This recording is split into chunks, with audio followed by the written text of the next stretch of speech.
आज जो मैं कहानी सुनाने जा रही हूँ उसका नाम है उगना। बहुत समय पहले की बात है।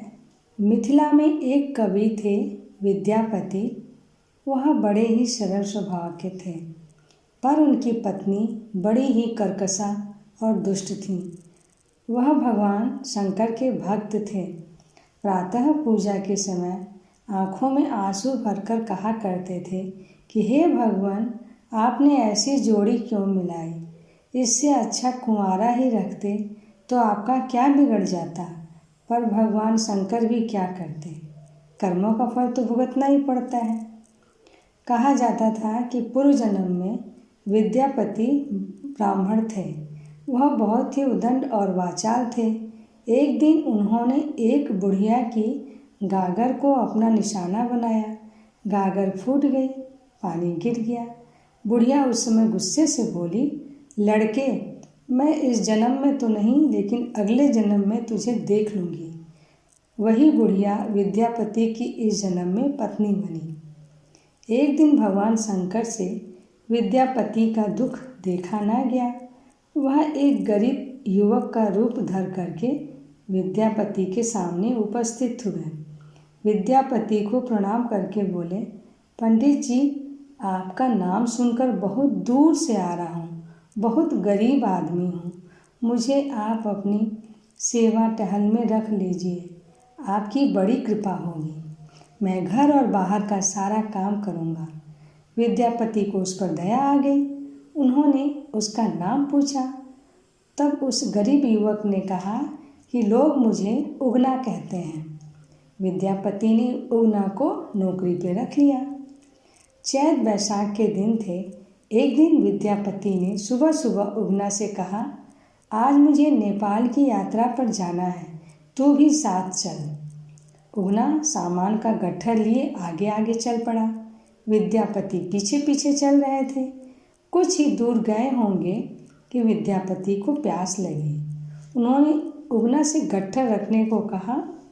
उगना ने बोझ उतार कर रख दिया तो विद्यापति ने अपना कमंडल उगना के हाथों में थमा दिया और कहा, उगना, मुझे प्यास लगी है, कहीं से थोड़ा पानी ला दे।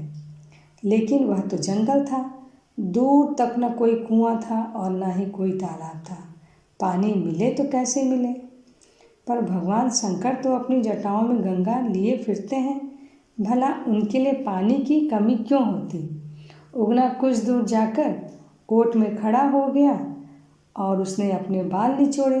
देखते ही देखते कमंडल गंगा जल से भर गया। उगना जल भरा कमंडल लेकर विद्यापति के पास पहुंचा। बोला, पंडित जी, मैं पानी ले आया। विद्यापति ने उगना की ओर देखते हुए उसके हाथ से कमंडल लिया और मुंह से लगा लिया। पानी बहुत ही ठंडा और मीठा था। विद्यापति जल की एक घूंट पीते ही सोचने लगे, अरे, यह तो गंगा जल है। इस जंगल में उगना को ये जल कहाँ से मिला? उन्होंने युवक से पूछा, उगना, यह जल तुझे कहाँ मिला? यह तो गंगा जल है। सच सच बता, यह जल तुझे कैसे मिला? उगना उत्तर दे तो क्या दे। वह कई तरह की बातें बनाने लगा। विद्यापति के मन में संदेह जाग उठा। उन्होंने पूछा, उगना, सच सच बता, तू कौन है? यदि सच नहीं बताएगा तो मैं अपने प्राण त्याग दूंगा। यह सुन उगना बने भगवान शंकर संकट में पड़ गए। आखिर उन्हें अपना भेद खोलना पड़ा। वह बोले, पंडित जी, मैं उगना के रूप में शंकर हूँ। मुझसे आपका दुख देखा नहीं गया। मैं उगना के रूप से आपकी सेवा करने के लिए आ गया और जब तक आप इस भेद को किसी से नहीं कहेंगे तब तक मैं आपकी सेवा करता रहूँगा। यह सुनकर विद्यापति दंग रह गए, पर अंदर ही अंदर उन्हें दुख था कि उनके कारण भगवान शंकर को ऐसी चाकरी करनी पड़ रही है। विधि का विधान मान वह मौन हो गए। एक दिन विद्यापति पूजा में बैठे हुए थे। उगना वहाँ नहीं था। पंडिताइन को उगना से कोई काम कराना था। पंडिताइन ने उगना को पुकारा तो वहाँ दौड़ा हुआ आया। उसके आते ही पंडिताइन उस पर बरस पड़ी और लगी जली कटी सुनाने, और यहाँ तक कि चूल्हे की जलती हुई एक लकड़ी उगना पर फेंक दी।